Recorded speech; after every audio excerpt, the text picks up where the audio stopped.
Монгол бичгээр алдаагүй хичээгүй сайхан бичих чадвартай болох байгаа. За, Монгол бичлэгийг хэрэглээний зорилгоор хичээгүй татлан ихмэл гэж ангиж болно. Хичээгүй бичгийг албан ёсны хүндэтгэлийн зүйл татлан бичгийг амин хувийн хэрэг ба яруу давчин үед ихмэл бичгийг хамаг тэмдэг хос уян гоё чимэлийн зүйл хэрэглэнэ. За бид нар болохоор яг өнөөдөр хичээгүй бичгийг байгаа. Энэхүү хичээлийн зорилго нь үндэсний бичгийн зурлаг бүрийг утга учиртай зөв техникээр бичиж зурх замаар бичгийн соёлыг төлөвшүүлэхэд ашна. Би ялгана. За, суурь бэлтгэх нь барих техник ба хэрэглэл гэж байгаа.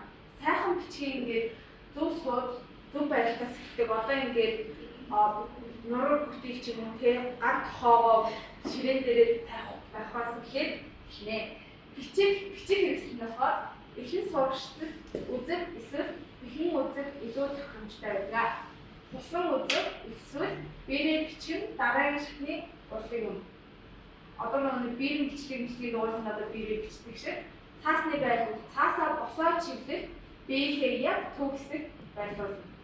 Биеийн байрлал нь болохоор нурууцын 2 хөл газар бүрэн хүрсэн хоо ширээн дээр чөлөөтэй байх хэрэгтэй гэж бичгээд. За, хичээгүй бичгийн 3 гол дүрм болохоор сайхан харагдуулахын тулд дараах 3 зүйлийг анхаарна. Нэгдүгээр нурууны чигт үгийн гол шугам буюу нурууны яг босоо шулуун байх хэрэгтэй. Нурууд алиулын хөлтэй алдна. Хоёрт нь зурлагын тэгшээ. Хитэн шүтшил зэрэг ижил төрлийн зөвлөөр хоорондоо ижил хэмжээтэй нэг өнцөг налуу байх мөчөрийг тэгцтэй авдаг. Нуруу зай хэмжээ. Бүх хоорондын зай болон хэсэг хоорондын зай мөн. Хамгийн чухал нь тэр үгээр нүрийн алдаагүй бичих.